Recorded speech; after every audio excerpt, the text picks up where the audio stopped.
Depuis leur divorce, en juillet 2008, de l'eau a coulé sous les ponts pour Benjamin Castaldi et Flavie Flament. C'est désormais aux côtés d'Aurore Allemand que l'animateur file le parfait amour. Cette dernière a sans doute été l'une des premières, ce mardi 28 mars, à lui souhaiter un bon anniversaire pour ses 53 ans. Mais bien avant de dire oui à l'ancienne productrice de Secret Story, le chroniqueur de TPMP s'est d'abord uni à Flavie Flament, le 21 septembre 2002, un an et demi après leur rencontre. De ce mariage très médiatisé est né un fils, Enzo, le 8 février 2004. C'est d'ailleurs pour les 16 ans de leur garçon que l'ancien couple star s'était reformé le temps d'un dîner, en février 2020. Des retrouvailles qui avaient été immortalisées grâce à un cliché posté sur Instagram. Il ne faut pas confondre Instagram et la vie de tous les jours, avait néanmoins tenu à nuancer Benjamin Castaldi quelques semaines plus tard. Avec Flavie, on est en bons termes. Ça reste des relations tendues, mais qui se sont un peu apaisées, avait confié, en mars 2020, celui qui est désormais grand-père, dans le podcast de télé-loisirs intitulé Parents d'abord. Il en avait profité pour révéler que leur garçon a décidé de vivre avec son père, auprès de ses frères, un choix vraisemblablement approuvé par sa maman qui l'aurait très bien pris et qui ne l'a pas empêché d'être toujours présente dans sa vie.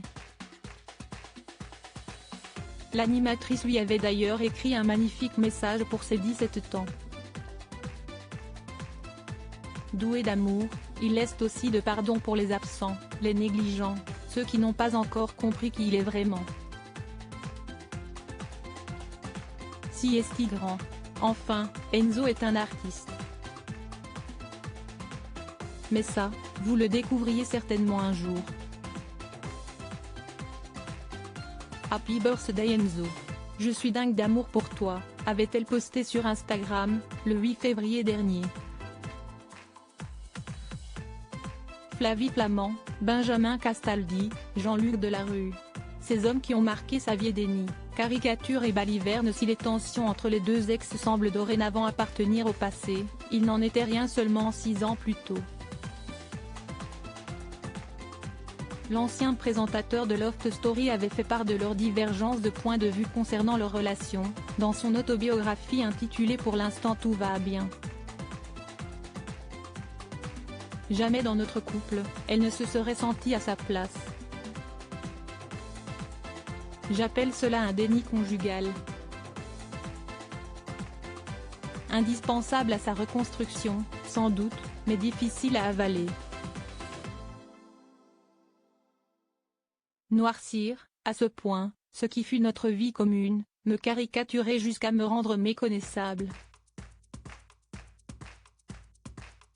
Entendre pareille baliverne lorsqu'on a vécu 4 années d'amour sublime, avait-il écrit dans son livre en 2015, dans lequel il estimait que Flavie Flament s'était inventé un nouveau personnage, celui de l'épouse maltraitée, sous l'emprise psychologique d'un mari pervers. En 2019, alors aux commandes de Touche pas à mon poste, Benjamin Castaldi avait tenté d'appeler son ancienne compagne en pleine émission. Elle n'avait pas répondu. Article écrit en collaboration avec 6 médias Crédit Photo, Coadic Jacovid.